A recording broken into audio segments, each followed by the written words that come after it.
Cien años de soledad. Gabriel García Márquez. Muchos años después, frente al pelotón de fusilamiento, el coronel Aureliano Buendía había de recordar aquella tarde remota en que su padre lo llevó a conocer el hielo. Macondo era entonces una aldea de 20 casas de barro y Cañabrava, construidas a la orilla de un río de aguas diáfanas que se precipitaban por un lecho de piedras polidas, blancas y enormes como huevos prehistóricos. El mundo era tan reciente que muchas cosas carecían de nombre, y para mencionarlas había que señalarlas con el dedo. Todos los años, por el mes de marzo, una familia de gitanos desarrapados plantaba su carpa cerca de la aldea, y con grandes alborotos de pitos y timbales daba a conocer los nuevos inventos. Primero llevaron el imán, un gitano corpulento de barba mortaraz y manos de girión, que se presentó con el nombre de Melquiades, hizo una truculenta demostración pública de lo que él mismo llamaba la octava maravilla de los sabios alquimista de Macedonia. Fue de casa en casa arrastrando 2 lingotes metálicos, y todo el mundo se espantó al ver que los calderos, las pailas, las tenazas y los anafes se caían de su sitio, y las maderas crujían por la desesperación de los clavos y los tornillos tratando de desenclavarse.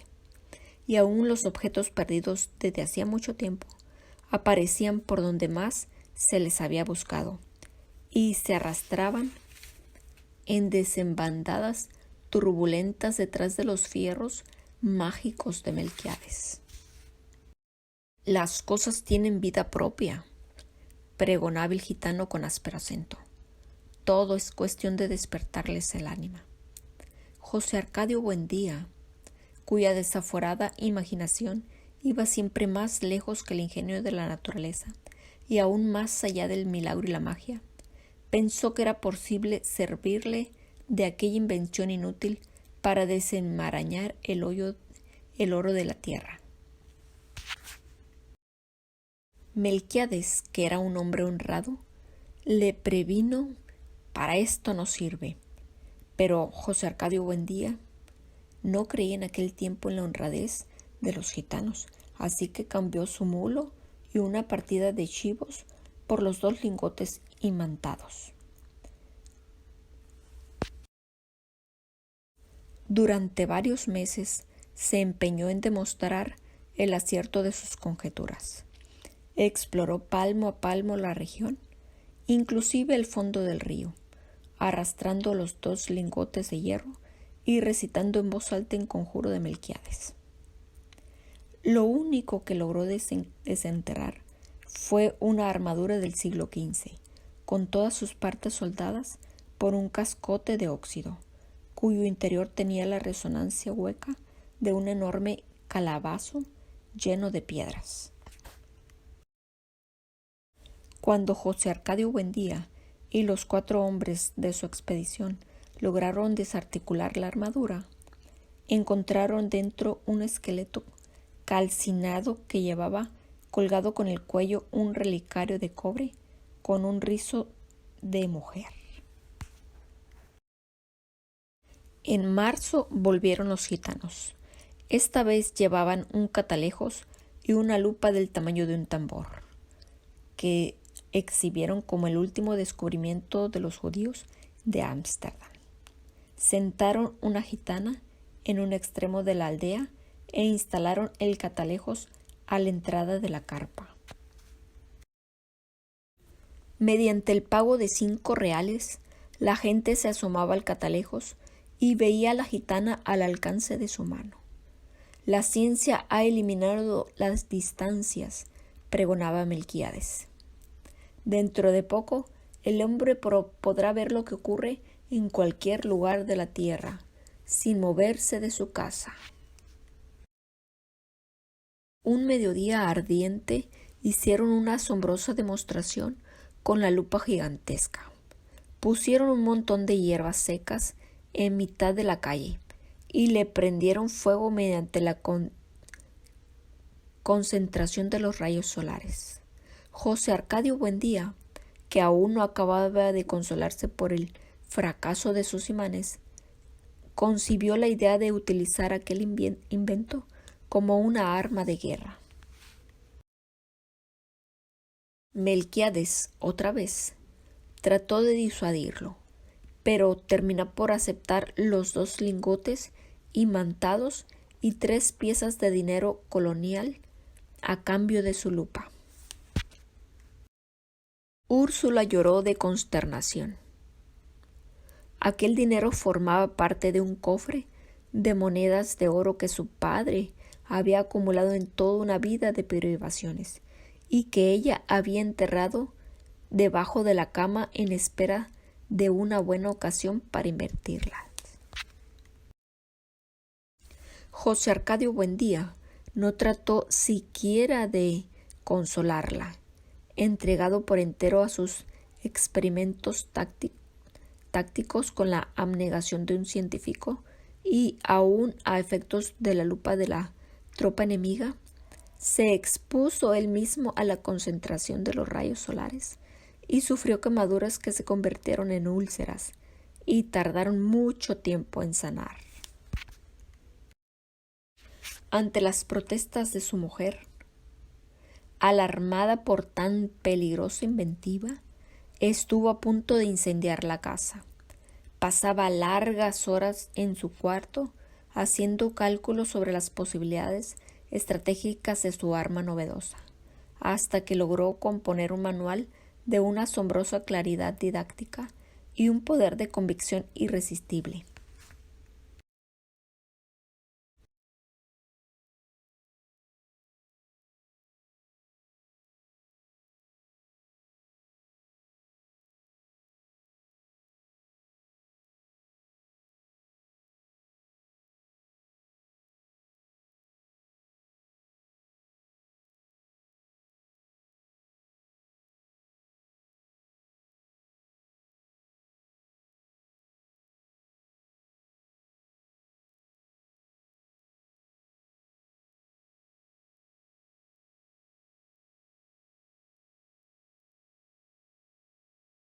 A pesar de que el viaje a la capital era en aquel tiempo poco menos que imposible, José Arcadio Buendía prometía inventarlo tan pronto como se lo ordenara el gobierno, con el fin de hacer demostraciones prácticas de su invento ante los poderes militares y adiestrarlos personalmente en las complicadas artes de la guerra solar.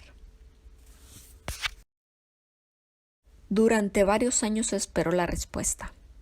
Por último, cansado de esperar, se lamentó ante Melquíades del fracaso de su iniciativa, y el gitano dio entonces una prueba convincente de honradez. Le devolvió los doblones a cambio de la lupa, y le dejó además unos mapas portugueses y varios instrumentos de navegación.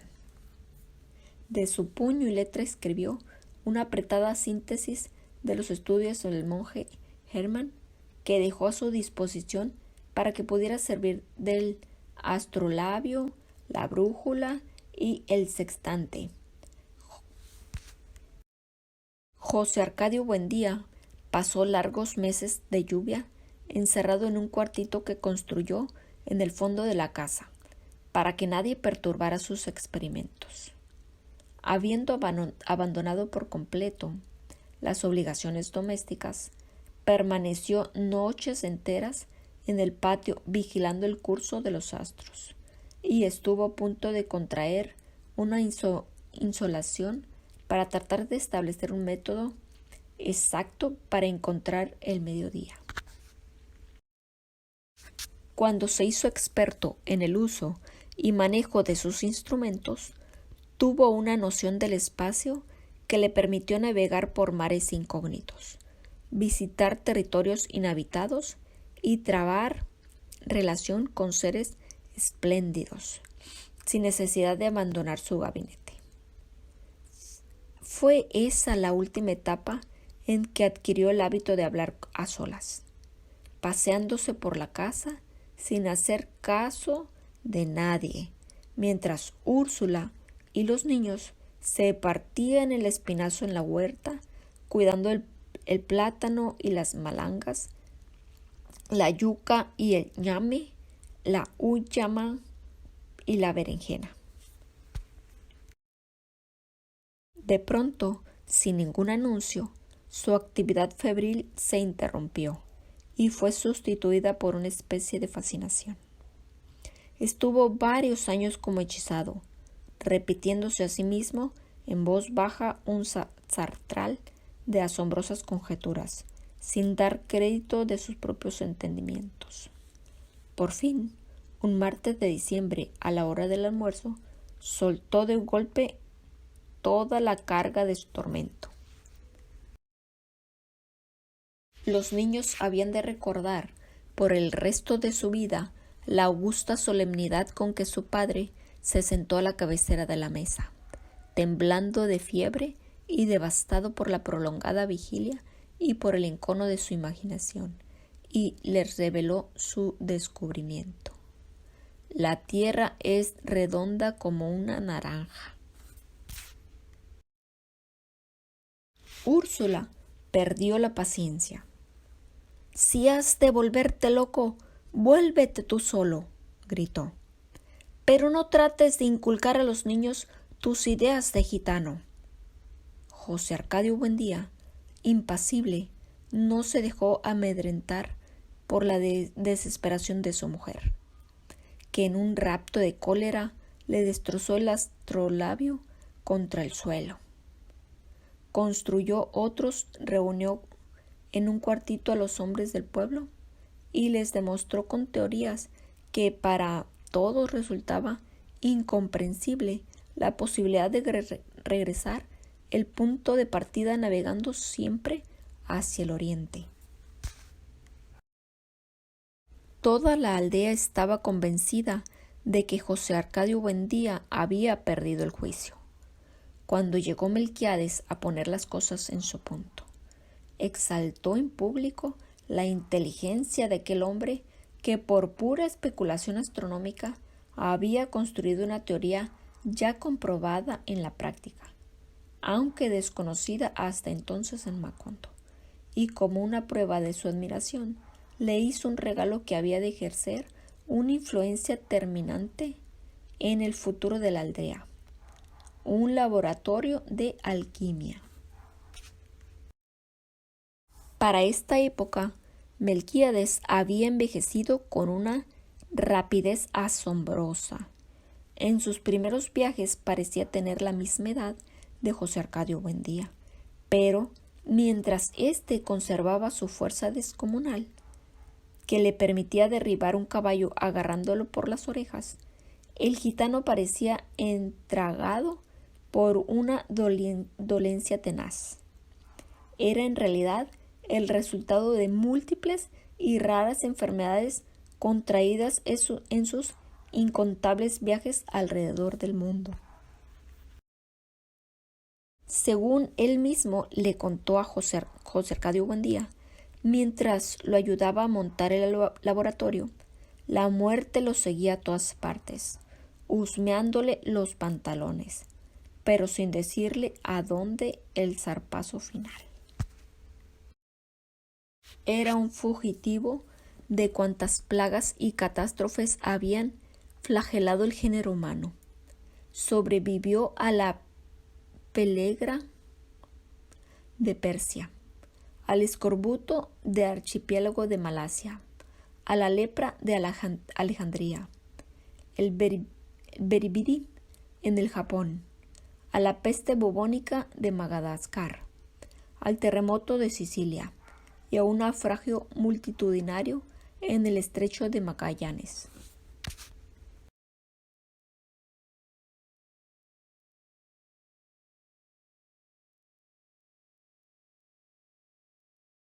Suscríbete a este canal Literatos y activa la campanita.